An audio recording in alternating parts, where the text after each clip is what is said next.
जय हिंद दोस्तों, मैं दिलीप वर्मा। आज मैं मध्य प्रदेश के प्रमुख जिला जबलपुर, जिसे मध्य प्रदेश की न केवल न्यायिक राजधानी के नाम से जाना जाता है बल्कि संस्कार राजधानी के नाम से जाना जाता है। और उस जबलपुर जिले से लगभग 20-30 किलोमीटर दूरी पर भेड़ाघाट में नर्मदा नदी पर जो है नर्मदा जलप्रपात स्थित है।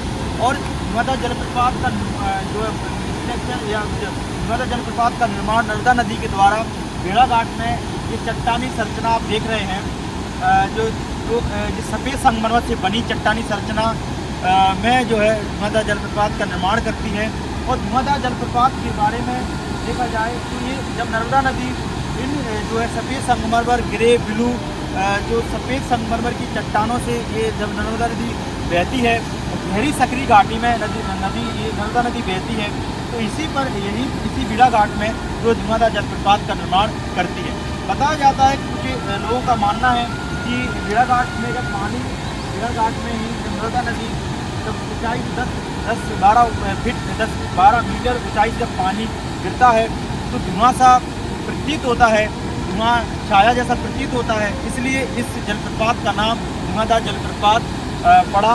और इस नर्मदा जलप्रपात जो भेड़ाघाट में स्थित है, इस नर्मदा जलप्रपात की तुलना अफ्रीका के विक्टोरिया फॉल से की जाती है।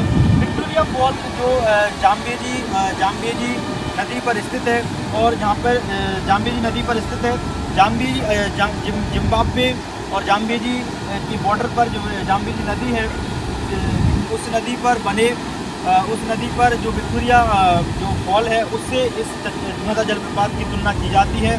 ठीक है। और इस भेड़ाघाट के बारे में अगर और समझा जाए तो ये मध्य प्रदेश जो ये भेड़ाघाट जबलपुर का एक गांव है या नगर परिषद है।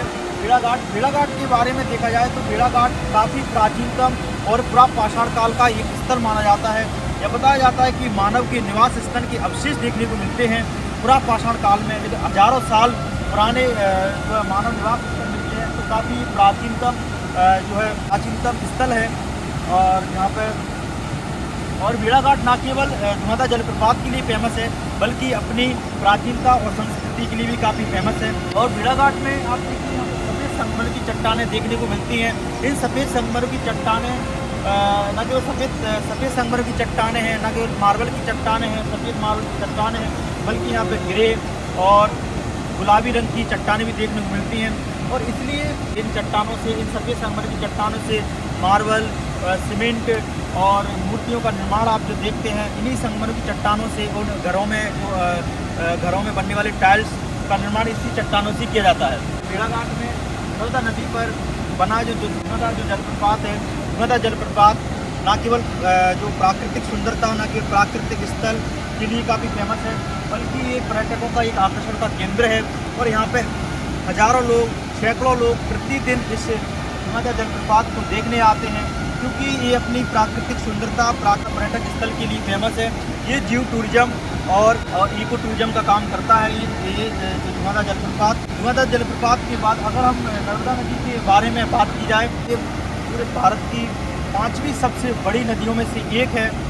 और जैसे मध्य प्रदेश को नदियों का मायका कहा जाता है, यहाँ से बहुत सारी नदियाँ निकलती हैं, और उसमें से एक लगभग मध्य प्रदेश में बताया जाता है कि 200 से अधिक नदियाँ यहाँ से निकलती हैं, इसलिए इसे मध्य प्रदेश को नदियों का मायका कहा जाता है। उसमें से एक नदी है, काफ़ी फेमस नदी है, जैसे नर्मदा नदी है, चम्बल नदी है, बेतवा नदी है, केन नदी है, पार्वती नदी है, सिंध नदी है, तवा नदी है, ताप्ती नदी है। उसमें से एक नदी है उनमें से एक नदी है जो मध्य प्रदेश की जीवन रेखा उस नदी को नाम से जाना जाता है।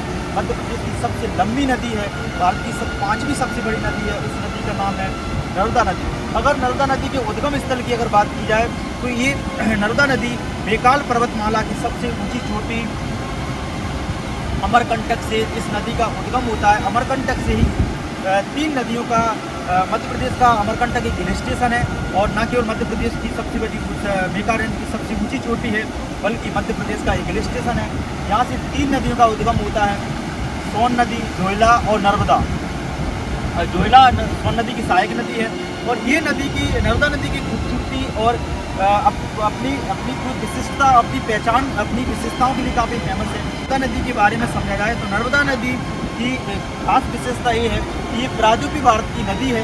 प्रायद्वीपीय भारत की नदियाँ मतलब उन नदियों को कहा जाता है कि जो इन नदियों में जल की जो मात्रा है वर्षा पर डिपेंड करती है।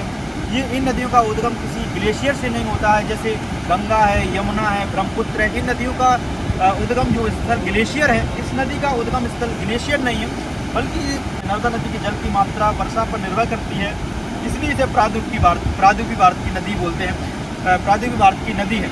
लेकिन प्रायद्वीपीय भारत की नदियों में नर्मदा नदी की खास विशेषता ये है कि जो अधिकांश जो प्रायद्वीपीय भारत की नदियाँ हैं, जैसे गोदावरी है, कावेरी है, कृष्णा है, ये प्रायद्वीपीय भारत की नदियाँ हैं। लेकिन ये नदी पश्चिमी घाट से या पश्चिम से पूर्व की ओर बहती हैं। लेकिन नर्मदा नदी की खास विशेषता ये है कि ये ताप्ती, साबरमती और माही नदी की तरह ही ये पूर्व से प्रभावित होती है, वो पश्चिम की ओर जाती है और पश्चिम की ओर प्रभावित होती है।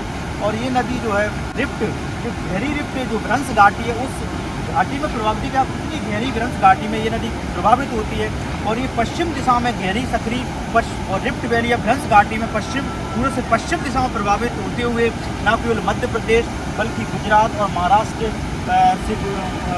और गुजरात होते हुए ये नदी अरब सागर की खम्मात की खाड़ी में ये नदी जो है गिरती है और खम्मात की खाड़ी में डेल्टा का निर्माण नहीं करती है।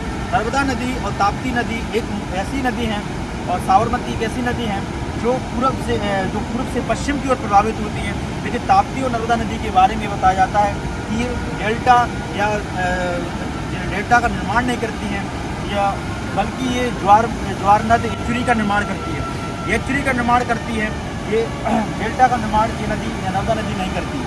नर्मदा नदी को न केवल मध्य प्रदेश की जीवन रेखा के नाम से जाना जाता है, बल्कि नर्मदा नदी मध्य प्रदेश की सबसे बड़ी नदी माना जाता है। और नर्मदा नदी का संबंध इसके कई नाम हैं प्राचीन शास्त्रों में, पुरापाषाण काल में, प्राचीन शास्त्रों में, कई धर्म ग्रंथों में इस नदी को जो है नमोदास के नाम से भी जाना जाता है, शिवपुत्री के नाम से भी जाना जाता है। तो कई इसके प्राचीनतम नाम भी देखने को मिलते हैं।